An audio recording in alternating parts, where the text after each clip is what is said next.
What's up, guys? Orca's here, and today we have another video. Today we're going to be obviously going over the Bristol race, Bristol night race, final race in the playoffs for the round of 16. And honestly, I probably won't talk about the race all that much because there's really not all that much to talk about, to be honest. Kyle Larson won this race by like over 6 seconds. He led basically almost every lap. He set the record for it. I don't know if he set the record for it, but I'm pretty sure he led the most laps in a race ever for a Hendrick Motorsports driver. I think that's what it was. I don't remember if there were any others, but the one I know for sure is that he set the record for most laps led by a Hendrick Motorsports driver in a race. But I mean, yeah, he kind of dominated, and that's kind of how I know. We had the Kansas race where Larson won by 0.001 seconds, but it seems like almost every other race that Larson wins, it's like the most boring like race ever. And I'm not saying this race was like boring, but like, for the lead anyway, like for the lead, anytime Larson wins, like the next driver is like always like 2 seconds or more behind him. Like there's no shot he's losing when he has the lead. When when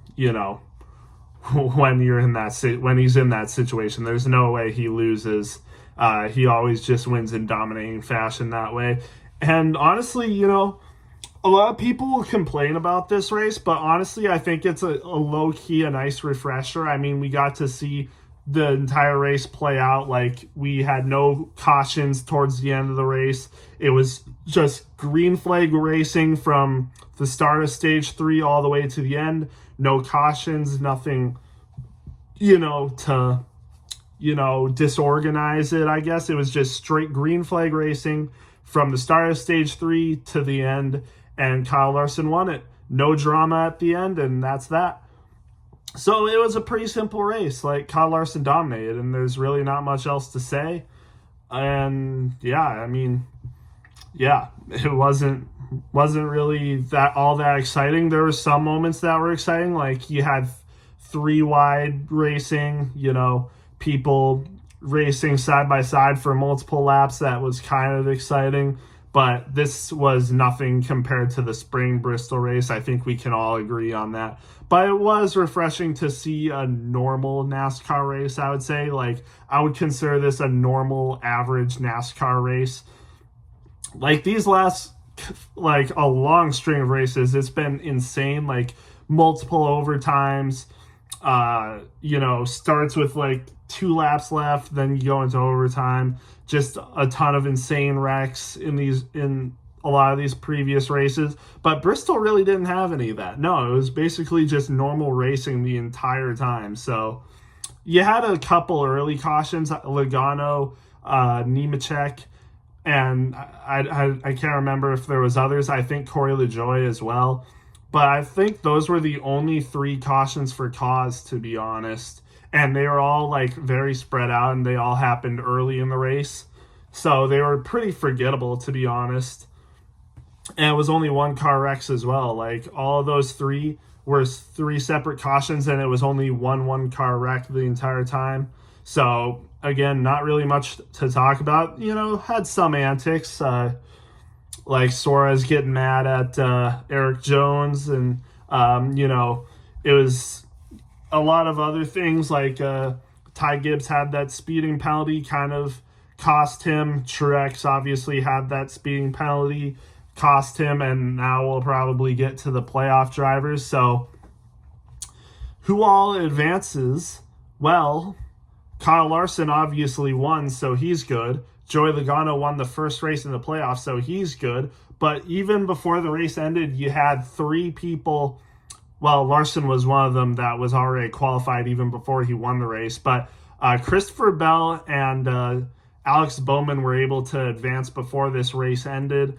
And people like Ryan Blaney, William Byron, Austin Cindric, those guys were pretty safe. But the biggest, I'd say the biggest headline, it was kind of tense. Like it was a little tense. Like I think you had that feeling like it was gonna be fine, but you had people like Denny Hamlin and Daniel Suarez and Chase Briscoe. They were all like less than 10 points to the good, so it was kind of tense. Like if there was a caution in stage 3, who knows what might happen to them. But you could kind of tell it was all right. But I'm pretty sure, Denny Hamlin only finished like less than plus 10 points to the good, and same with Chase Briscoe. But they made it, and Daniel Suarez also made it. But the person that didn't make it, the first person out, was Ty Gibbs.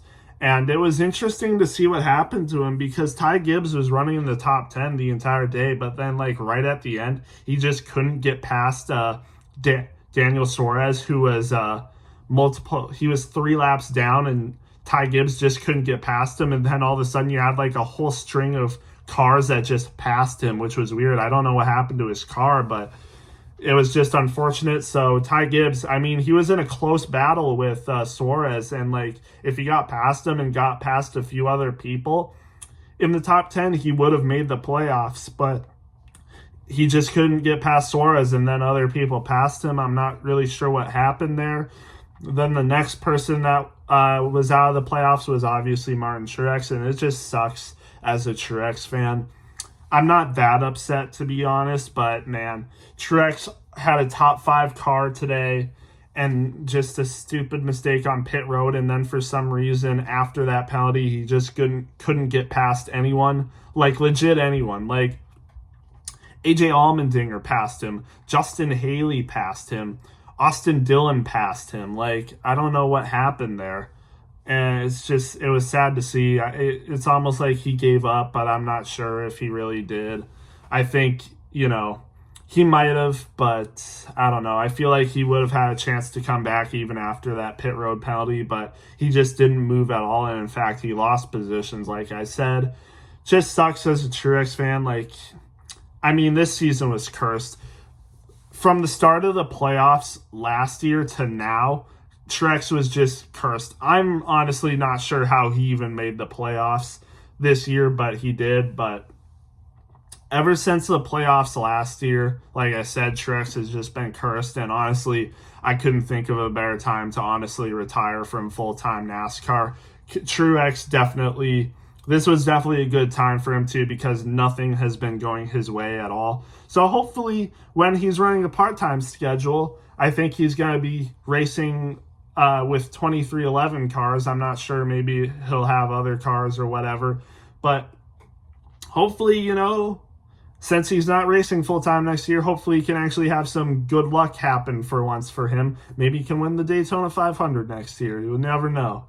Now that he's not a full-time Cup Series driver, he can actually win a drafting track. Like, yeah. But anyways, yeah.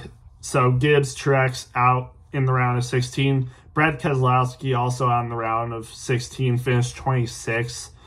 Just didn't have a good car for some reason. I don't know why. And the post-race people were pointing it out. Like, people thought Truex could make it in, because he had a good race at Bristol last time. Like, he finished 3rd at Bristol in the spring race, but a lot of people thought he could make it. But a 26th place, and this was like about where he was running the entire day, just didn't have a good car, I guess. Just couldn't do it, so eliminated. And then to no one's surprise, Harrison Burton eliminated. He had a power steering issue apparently, but even before that he was laps down. Finishes 35th, so unfortunate for him.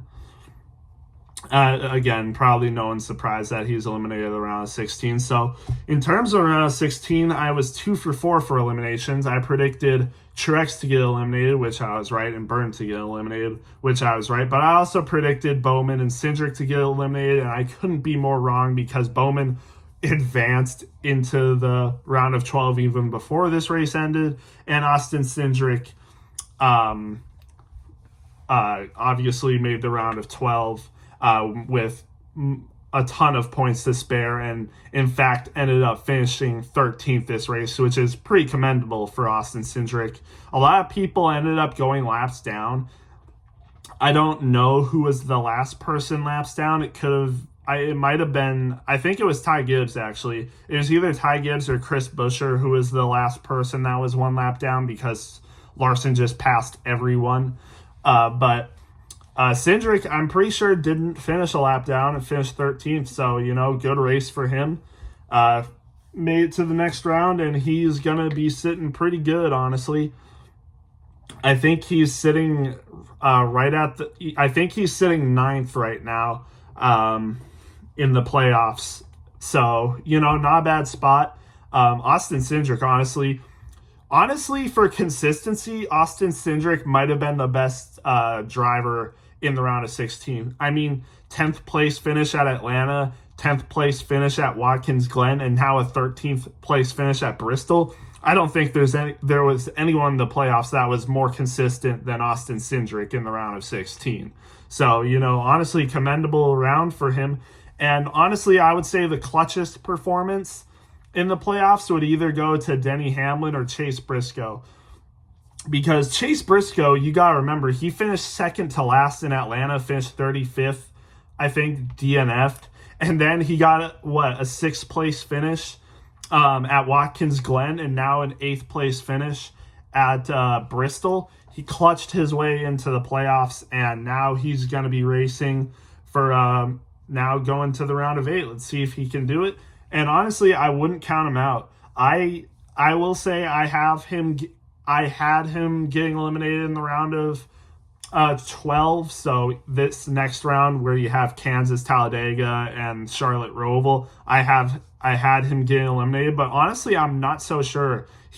These tracks are pretty good for him. Kansas is iffy, but if he can have some good luck at Talladega, maybe get a top 10, while a lot of other drivers don't have a good finish because of, crashes and stuff. And, we've seen he's a good road course racer. If he can do good at the Roval, he might find himself in the round of 8. So we'll just have to wait and see. And he seems pretty confident in himself. Saw it in the post-race interview. Seems pretty confident that he can do good and make something happen. So, yeah, we'll just have to wait and see what he can do. I definitely do think he could make the round of 8, though. I'm not so sure he can make the championship 4, but I definitely do think he can make the round of 8. But we'll just have to wait and see. We'll just go over the other drivers now. Obviously, I said Larson won. Chase Elliott finished a close second behind him. Good race for him as well. Bubba Wallace finishes 3rd. And then Denny Hamlin, again, arguably also the clutchest performer in the playoffs. I mean, Atlanta was a terrible race. Watkins Glen also wasn't good. I'm pretty sure he finished in the 20th positions for both races. I think he finished like 24th at Watkins Glen or something, and then right around the same at Atlanta. But ends up getting a 4th place finish and clutching a spot in the round of 12.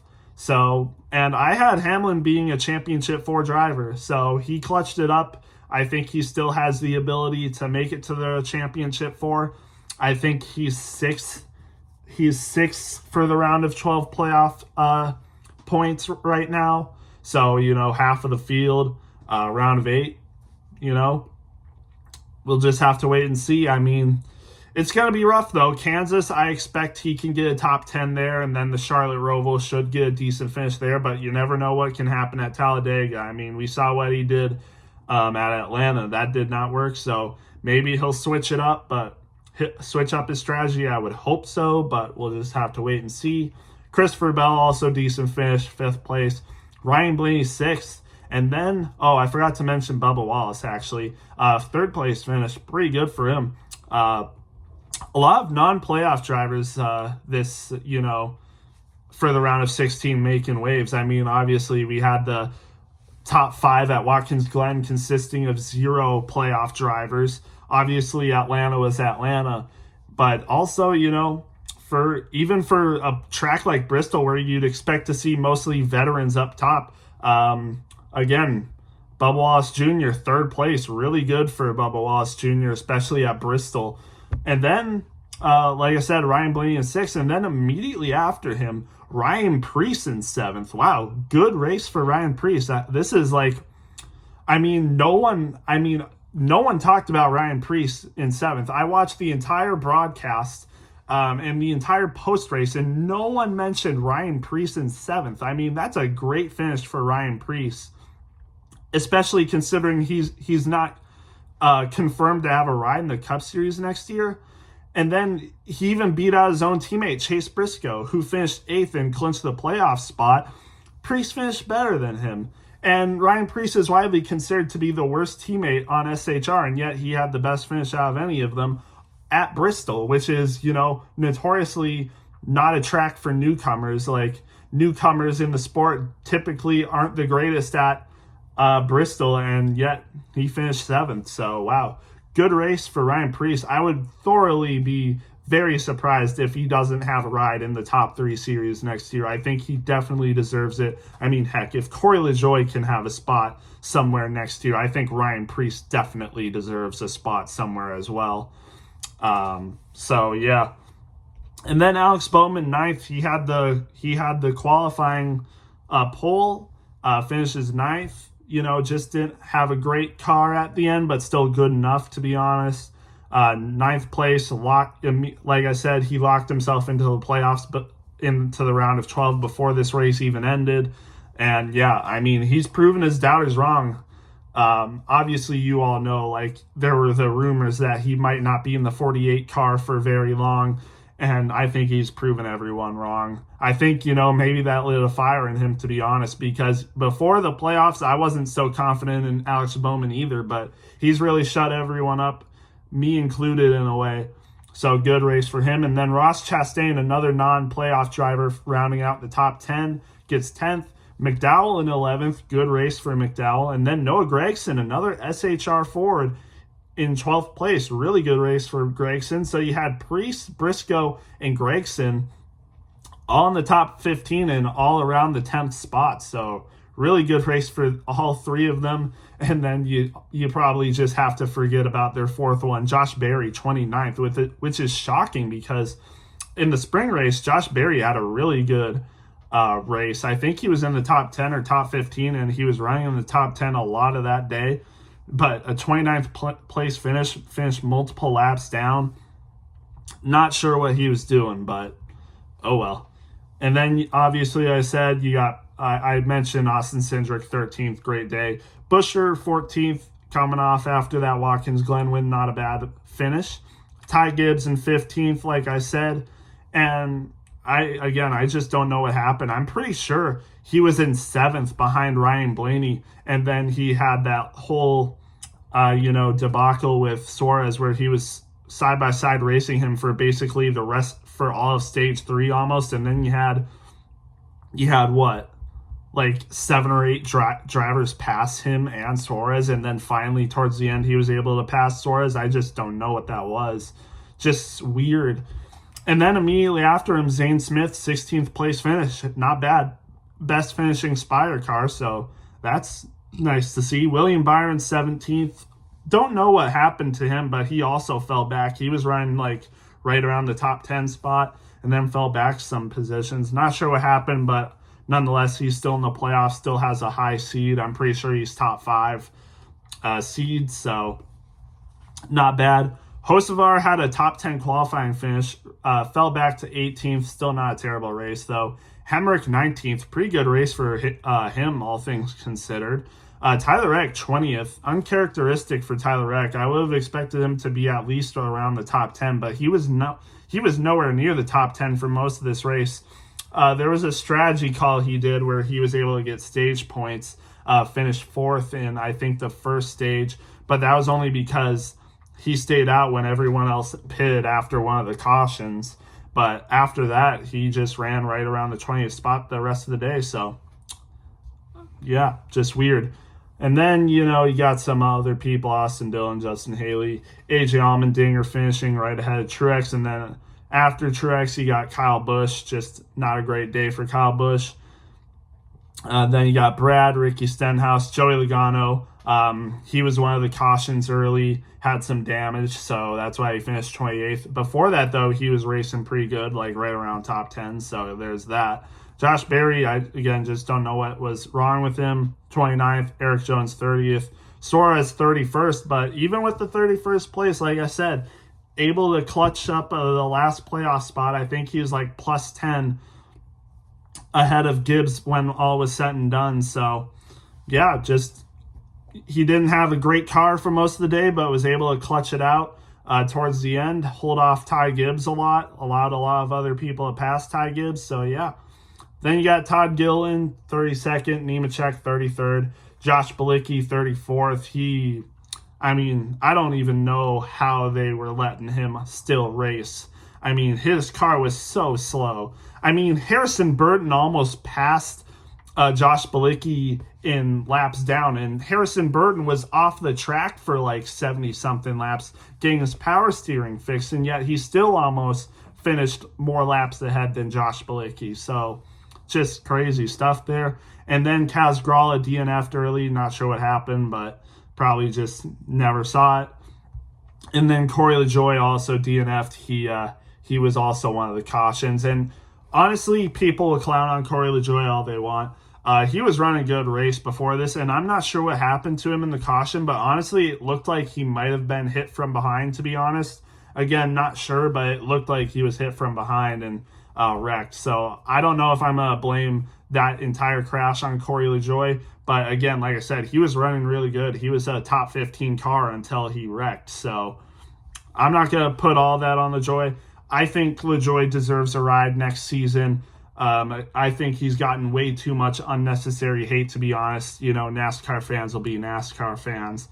But, yeah, again, I would say I'm a LaJoie sympathizer, to be honest, amidst all the hate he gets. So, LaJoie, hope you get a ride next year because I think you deserve it. But, yeah, that's basically all the top finishers. And again, I'll just list out the people that are still in the playoffs again. So obviously Kyle Larson, I'm pretty sure he's the first seed as well. You got Chase Elliott, Denny Hamlin, Christopher Bell, Ryan Blaney, Alex Bowman. Then you got Austin Cindric. Then you got Chase Briscoe. And let's see, William Byron, Tyler Reddick, and let's see, Joey Logano, obviously, and yeah, and also Daniel Suarez. And I think I'll just make some predictions here. Let me just look up the playoff standings. Let's see. I think I'm going to make my predictions now to see who makes it. I know I already made my, playoff bracket, but now, so much has changed. So I think I'm going to update it. So obviously I'd say Larson's going to make it. Bella's going to make it. Reddick's going to make it. Byron's going to make it. I think Blaney will make it as well. But then I'll have some surprises. You know what? I think Chase Briscoe will make it into the round of 8. Let's see. I don't know. This is actually tough. I think Daniel Suarez will be eliminated. That's no question. And I'm gonna say it. This is tough, actually. I changed my mind. Maybe I won't. Do it. But honestly, I think Austin Cindric and Chase Briscoe might make it to the round of 8, and that's all I'm going to say. I'm not going to make any other predictions. I think Chase Briscoe and Austin Cindric might make it to the round of 8. I think they will. At least one of these four that are in the negative right now, I think at least one of them are going to make it, and I think Chase Briscoe and Austin Cindric are most likely to make it. Alex Bowman is definitely probably the favorite to make it into the round of 8 out of all these four. But I don't know, man. I guess I'm just going to say it's between Austin Cindric and Chase Briscoe. It'll probably be Alex Bowman. It probably will be Alex Bowman, let's be real. But I'm just going to say Austin Cindric or Chase Briscoe will make it to the round of 8 just for the fun of it. But, yeah, that's basically all I have. Again, there wasn't really much to talk about the race itself. It was pretty average. I would probably give this race around a 75 or something. So, yeah, not terrible. Not a terrible race, though. Pretty standard NASCAR race, honestly, was kind of refreshing to see. So maybe I'd give it maybe a 76. Yeah, I'll give it a 76. Sure, why not? It was nice to see, though, especially after all the chaotic races we've had lately. So it's good to go back to average races once in a while after this, crazy season we've had. So again, as a Truex fan, sad for him, but hopefully, in the future and the rest of this season, he can do good, pick it up a little bit. As a Briscoe fan, I'm happy for him. Hopefully he makes it to the round of 8, and I think there is a good chance he will, especially with the tracks that are given out. But I think those tracks also favor basically almost everyone else as well. So I think Austin Cindric honestly could be the most likely out of these 4 to make it to the round of 8. I mean, just think about it. He's good at super speedways, got Talladega, and he's decent at road courses, and you got Charlotte Roval. So we'll just have to wait and see. But yeah, with that being said, we'll see you guys for the round of 12, starting with Kansas, and yeah, we'll see you in the next one.